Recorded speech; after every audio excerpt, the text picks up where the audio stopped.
Hello students, we are going to discuss the last topic of reaction mechanism. हम लोग reaction mechanism में substitution reaction पढ़ चुके, SN1 SN2 पढ़ चुके, फ्री रेडिकल रिएक्शंस पढ़ चुके, कैसे क्या अटैक होता है, कार्बोकैटायन क्या होता है, सारी बातों के बारे में हम लोग डिस्कस कर चुके हैं। फ्रीडल क्राफ्ट रिएक्शंस पढ़ चुके हैं, सेलेक्टिविटी रिएक्टिविटी रेशियोज पढ़ चुके हैं, बहुत सारी चीज़ें पढ़ चुके हैं। अब रिएक्शन मैकेनिज्म के लास्ट टॉपिक में हम लोग आ चुके थे। मैंने आपको इलिमिनेशन रिएक्शन के बारे में पढ़ाया था। आज मैं आपको E1 इलिमिनेशन रिएक्शन मैकेनिज्म में हम लोग पढ़ रहे थे इलिमिनेशन रिएक्शन। इलिमिनेशन रिएक्शन में मैंने दो भागों में बांटा। E1 इलिमिनेशन मतलब कि यूनिमोलिक्यूलर इलिमिनेशन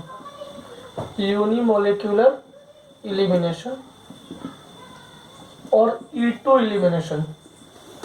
सेकंड कैटेगरी था E2 इलिमिनेशन, इसका मतलब है बाइमोलिक्यूलर इलिमिनेशन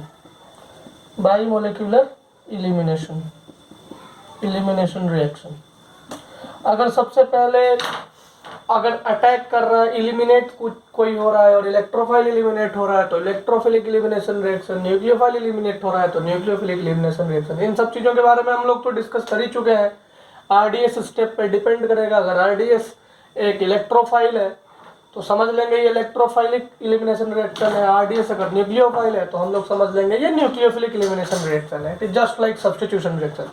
बच्चों एक बात ध्यान रखना कि इलिमिनेशन रिएक्शन में कार्बोकैटायन का फॉर्मेशन होता है। किसका फॉर्मेशन होता है? कार्बोकैटायन का फॉर्मेशन होता है। सबसे पहले हम लोग रिएजेंट जान ले। E1 इलिमिनेशन के लिए रिएजेंट होता है H2O, CH3OH, C2H5OH, मतलब पोलर प्रोटिक सॉल्वेंट इसके रिएजेंट होते हैं। इसका रिएजेंट क्या होगा बच्चों? इसका रिएजेंट क्या होगा? Polar aprotic solvent, polar aprotic solvent. अब उसमें तो आपको मैंने बताया है ना, DMSO, डाइमिथाइल ईथर, एसीटोन, जिसको एसीटोन कहते हैं, डाइमिथाइल ईथर। तो ये इसके रिएजेंट्स हैं।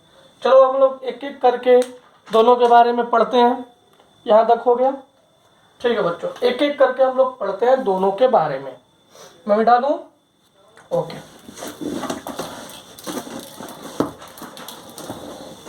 पहला है हमारा elimination reaction. First is elimination reaction, E1 elimination. Direct लिखते हैं E1 elimination.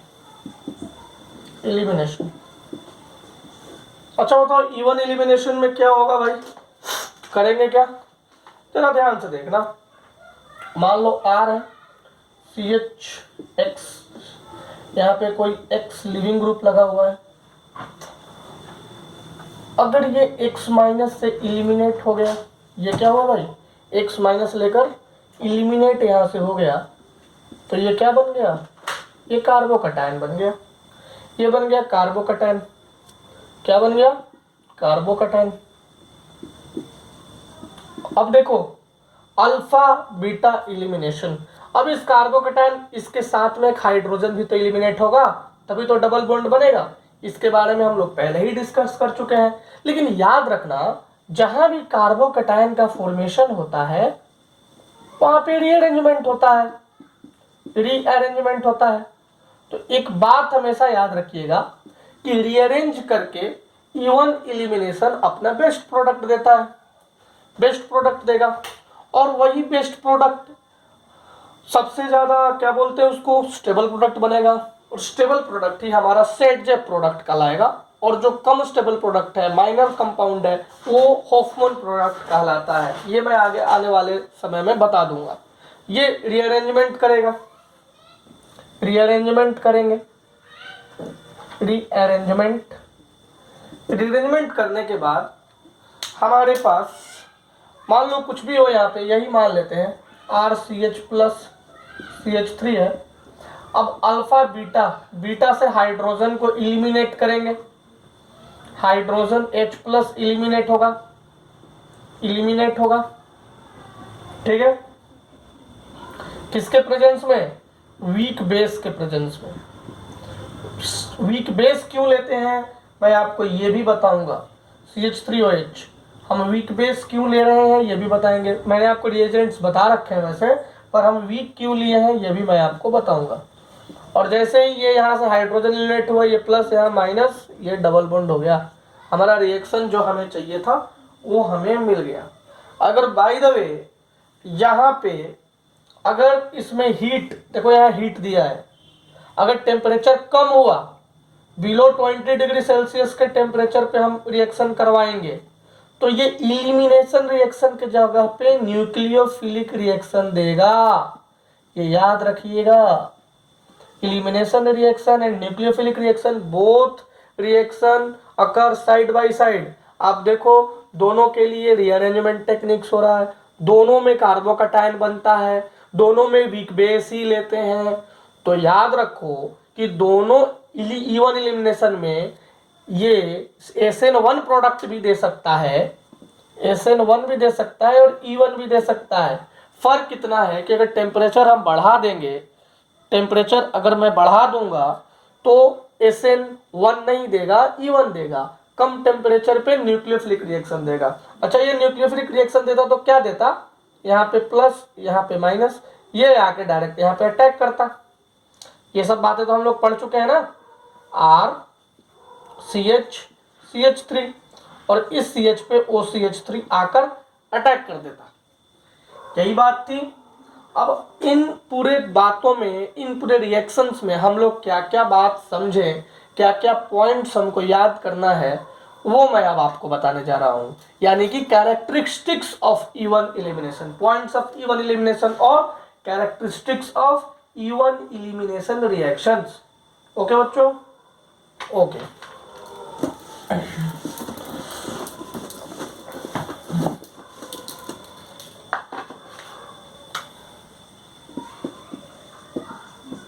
Points in elimination reaction.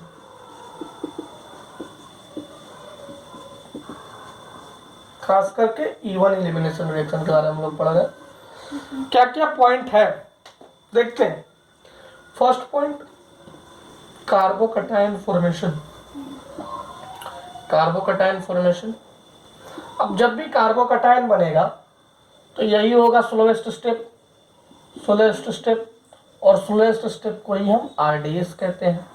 तो इवन एलिमिनेशन का स्लोएस्ट स्टेप क्या है? Carbocation formation. और SN1 का क्या है? Carbocation formation. क्या दोनों एक जैसा लग रहा है कि नहीं लग रहा है? Stable carbocation, stable carbocation, rate will be higher, rate will be higher. तो स्टेबल कार्बोकटायन हमें करना है। अब देखो 3 डिग्री ज़्यादा, 2 डिग्री, 1 डिग्री, यहाँ पे हम शिफ्टिंग करेंगे। शिफ्टिंग किस किस चीज़ की होती है? हाइड्राइड, मिथाइल और फेनाइल, 3 तरह की शिफ्टिंग होती है। Hydride shift, phenyl shift, methyl shift, ये 3 तरह की शिफ्टिंग होगी। इसके बाद में हमारे पास प्रोडक्ट बनेगा। अब देखो जैसे मान लो ये Br है, यहाँ पे मान लो मैंने Br लगा दिया और यहाँ पे मैंने Br लगाया, तो सबसे ज्यादा कौन होगा स्टेबल? ये होगा stable, 3 degree. Carbocation is more stable. Second point, अब देखो ये जो कार्बोकटायन है, कार्बोकटायन बना है, उस पे अटैक कैसे होगा? कब इलेक्ट्रोफिलिक रिएक्शन देगा और कब न्यूक्लियोफिलिक रिएक्शन देगा? न्यूक्लियोफिलिक रिएक्शन SN1 तब देगा जब टेम्परेचर 10 डिग्री से कम हो, 20 डिग्री से कम हो, ठीक है। एक्सोथर्मिक रिएक्शन ये होगा, ये एक्सोथर्मिक, मैं वो चीज तो आपको बता चुका हूँ SN1 में। एक्सोथर्मिक, SN1 से कम टेम्परेचर पे ये काम 20 डिग्री सेल्सियस से कम टेम्परेचर पे काम चले तो आप समझ लेना कि ये SN1 रिएक्शन देगा। अगर 60 या 50 डिग्री सेल्सियस से ज़्यादा हो तो टेम्परेचर अगर मैं बढ़ा दूं ग्रेटर देन 50 डिग्री सेल्सियस, चलो कर लेते हैं, तो E1 रिएक्शन देगा, E1 रिएक्शन। तो इस टेम्परेचर वाले फंडे को बिल्कुल दिमाग में रखिएगा। और एक बात मैं यहाँ लिख दूं, एकदम याद रखना, कान खोल के सुन लो कि E1 and SN1 both goes together, ये साथ साथ चलते हैं, हम साथ साथ हैं टाइप्स हैं ये।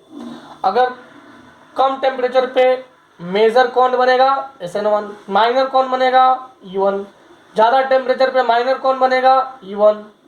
मेजर कौन बनेगा? E1। माइनर कौन बनेगा? SN1। तो ये टेम्परेचर का खेल है, और माइनर को या मोर स्टेबल बोल देते हैं और वही बन रहा है ऐसा बोल देते हैं। पर these two reactions goes side by side. यहां तक हो गया? कोई दिक्कत है? नहीं। तो अब ये 2 पॉइंट हो गया। थर्ड पॉइंट लिखिए, थर्ड पॉइंट लिखते हैं इसमें। थर्ड पॉइंट क्या है? थर्ड पॉइंट सिंपल है, आरडीएस स्टेप को देखो। आरडीएस स्टेप क्या है? यूनिमोलिक्यूलर है। RDS step is unimolecular. अच्छा, जब ये यूनिमोलिक्यूलर है तो इसका ऑर्डर 1 है। ऑर्डर 1 कैसे है? अरे देखो, रेट का इक्वेशन अब तो आप केमिकल काइनेटिक्स पढ़ लिए होंगे।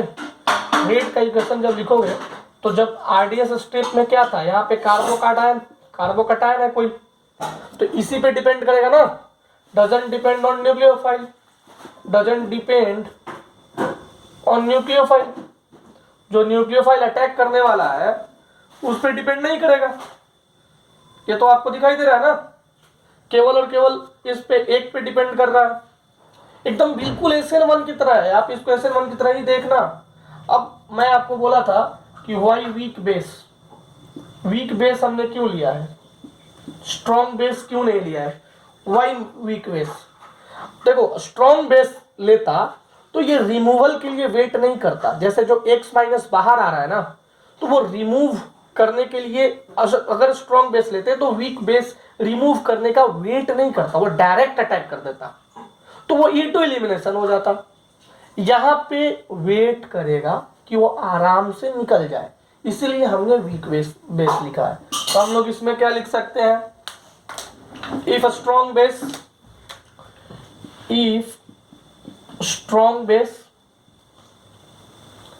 it will not wait for removal of X minus को रिमूव करने के लिए वेट नहीं करेगा। it directly attacks and form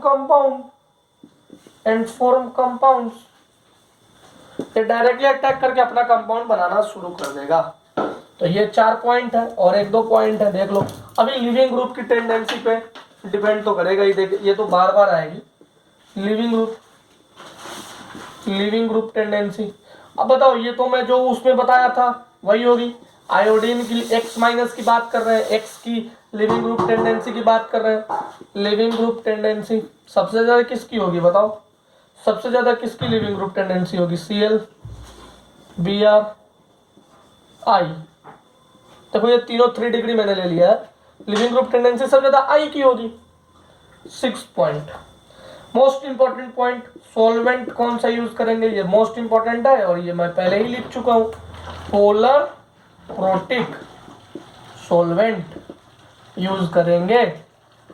क्यों? क्योंकि इसका डाइलेक्ट्रिक स्ट्रेंथ जो डाइलेक्ट्रिक स्ट्रेंथ, ये इसको सॉल्वेंट अच्छे से X माइनस को कर लेगा। उसका dielectric property to weakens the force between the compound, जो इन कंपाउंड के बीच में फोर्स है इसको तोड़ेगा, इसके डाइलेक्ट्रिक स्ट्रेंथ को तोड़ेगा। इसलिए हम पोलर प्रोटिक सॉल्वेंट्स को यूज करते हैं। मेरी बात समझ में आ गई? ठीक है, यहां तक हो गया? कोई दिक्कत? इसको नोट डाउन कर लीजिए। ये 6 पॉइंट है। अभी जो हमने क्वेश्चन किया R+ से एक एग्जाम्पल से मैं आपको समझाता हूं। इसके बाद में मैं साइडजेफ रूल बता दूंगा, वो साइडजेफ रूल लिखवा दूंगा, बता तो दिया। जो मोस्ट स्टेबल प्रोडक्ट से, मोस्ट स्टेबल कार्बोकटायन से जो बनेगा उसको साइडजेफ प्रोडक्ट बोलते हैं, और साइडजेफ रूल उसी को कहते हैं। लीस्ट स्टेबल से बनेगा वो हॉफमैन प्रोडक्ट होगा और उसी को हॉफमैन रूल कहेंगे। चलो छुड़ा दूं।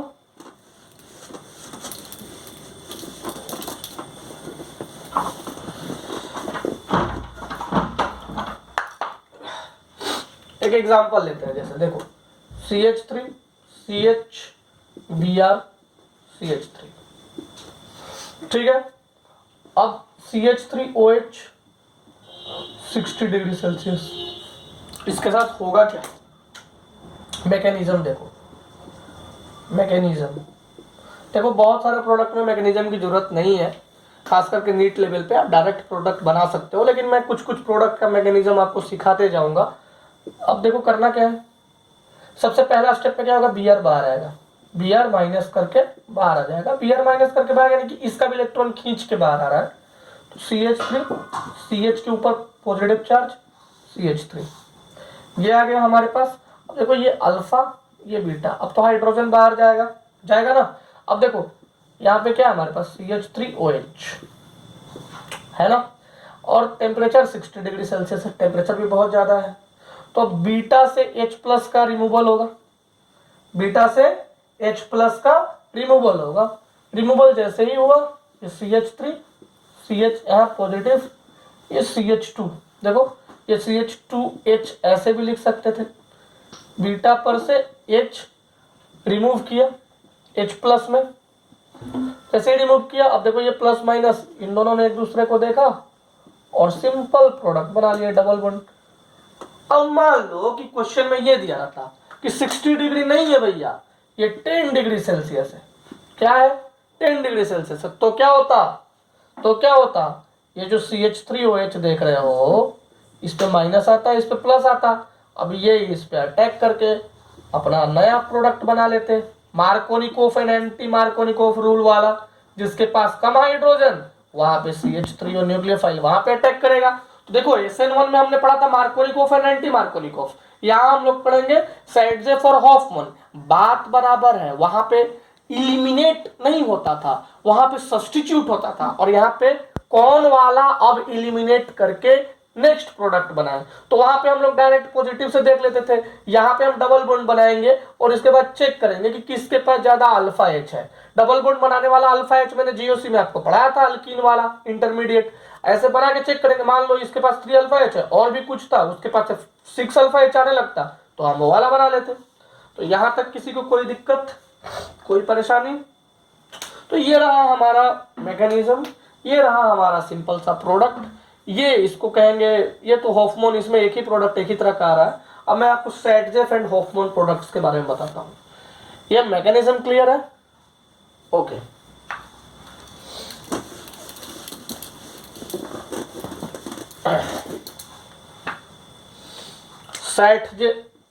साइडजेफ रूल, साइडजेफ रूल क्या होता है? ये होता है कि मोर स्टेबल अल्कीन, मोर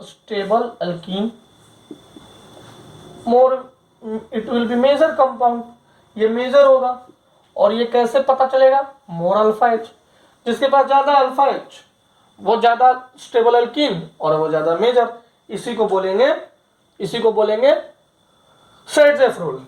हॉफमैन रूल क्या है भाई? हॉफमैन रूल क्या होगा? अब सीस और ट्रांस में कौन स्टेबल है ज्यादा?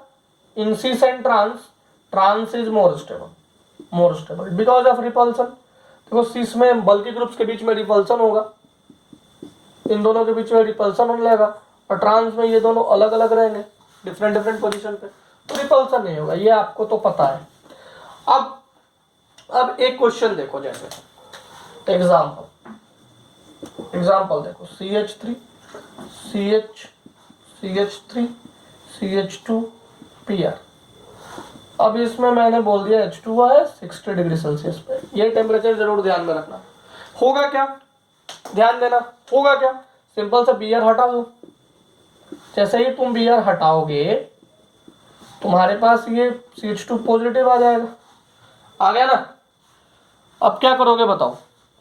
अब तुम इस हाइड्रोजन को, या अल्फा ये बीटा, इस हाइड्रोजन को हटा के एक प्रोडक्ट बना दोगे, CH3 CH इस हाइड्रोजन को निकालोगे बाहर, इलिमिनेट करोगे और एक प्रोडक्ट बना दोगे।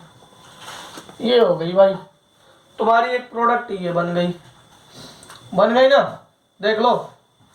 और दूसरा प्रोडक्ट कैसे बनाएंगे, एक ये प्रोडक्ट हो गया। अब दूसरा प्रोडक्ट ऐसे बनाते हैं कि इस पॉजिटिव को यहाँ हाइड्राइड शिफ्ट करते हैं, H+ से हाइड्राइड शिफ्ट करते हैं और इस पॉजिटिव को बीच में पहुंचा देते हैं, CH2 CH3। अब जैसे ही इसको बीच में पहुंचा देते, अब देखो इसके पास ज्यादा नंबर ऑफ अल्फा H हो गया। अब ज्यादा नंबर ऑफ अल्फा H हो जाएगा तो क्या होगा बताओ। अब ज्यादा नंबर ऑफ अल्फा H हुआ तो इसके बाद में इन तीनों में से किसी एक पर से हाइड्रोजन हटाने का, डबल बॉन्ड जोड़ने का। तो देखो ये दोनों एक जैसे ही आंसर आएंगे, यहाँ पे ये दोनों एक जैसे ही आंसर आएंगे। लेकिन यही अगर आप भैया OH अगर ये 10 डिग्री सेल्सियस होता और OH को सब्स्टिट्यूट करते तो दिख जाता अंतर। यहाँ पे दिखा नहीं क्योंकि डायरेक्टली यहाँ से भी आंसर वही आ रहा है, बट एक्चुअली में हुआ क्या है कि ये पॉजिटिव पहले यहाँ आ गया है, पॉजिटिव पहले यहाँ आ गया था रीअरेंजमेंट से, तब इन तीनों में से किसी से हटाए तो रिजल्ट वही आ रहा है। बट यहाँ से आप अगर डायरेक्टली बनाते तो टेक्निकली रॉन्ग होता, इसलिए पर क्या करें, ये दोनों समान आंसर आ गया, इसलिए हम तो कुछ कह नहीं सकते अभी इस क्वेश्चन में, क्योंकि आंसर बिल्कुल सेम आ गया। ठीक है, दूसरा क्वेश्चन देखते हैं, वहां पे समझ में आ जाएगा। एग्जाम्पल 1, एग्जाम्पल 2, कोई दिक्कत नहीं, छाप लीजिए। एग्जाम्पल 2 देखो, अब इसमें तो तुम्हें समझ में आएगा ही। एग्जाम्पल 2, अब मान लो यहाँ Cl लगा हुआ है, यहाँ नहीं लगा हुआ है, यहाँ लगा हुआ है। अब बताओ क्या होगा, बताओ। देखो क्वेश्चन में होगा क्या, देखो रीअरेंजमेंट तो होगा ही, रिएजेंट वही दिया हुआ है 60 डिग्री सेल्सियस पे।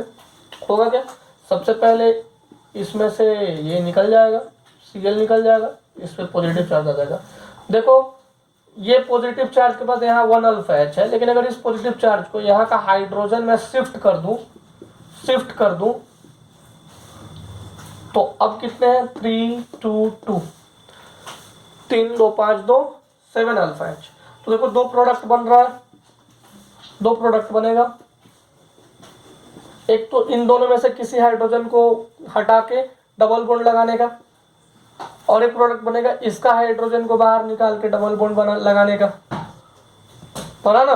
देखो तो देखो इस डबल बॉन्ड का 3 2 2 7 अल्फा H है, 7 अल्फा H है, और ये देखो इस डबल बॉन्ड का 2 2 4 अल्फा H है। कौन ज्यादा स्टेबल है, ये ज्यादा स्टेबल है, ये मेजर है, और इसी को हम सेट-जेफ प्रोडक्ट बोलेंगे। क्या बोलेंगे भाई, सेट-जेफ प्रोडक्ट। यहाँ पे दिख गया, और जो माइनर है उसको हॉफमैन प्रोडक्ट बोलेंगे। जो माइनर हो जाता है उसको क्या बोलते हैं, हॉफमैन प्रोडक्ट। कोई दिक्कत, किसी प्रकार का कोई दिक्कत नहीं है ना। अब देखो लीस्ट स्टेबल प्रोडक्ट को क्या बोलते हैं, हॉफमैन प्रोडक्ट। क्या लिख देता हूं मैं, least stable product, even elimination को बोलते हैं हॉफमैन प्रोडक्ट, और मोर स्टेबल को क्या बोलते हैं, सेट-जेफ प्रोडक्ट, जो मेजर देता है। समझ में आया यहाँ तक, कोई दिक्कत, चलो भाई ठीक है। अब हम लोग अल्कोहल में यही चीज अप्लाई करते हैं, ठीक है। अगले क्लास में हम लोग देखते हैं कि किस तरह से अल्कोहल में हम इसी चीज को अप्लाई करेंगे। अल्कोहल में हम, और फिर H2SO4 के प्रेजेंस में अल्कोहल से किस तरह से हम डिहाइड्रेशन करेंगे, OH और H को निकालेंगे, एक तरह से वो भी इवन एलिमिनेशन होता है, वो पढ़ेंगे, और फिर E2 एलिमिनेशन के बारे में पढ़ेंगे। ओके।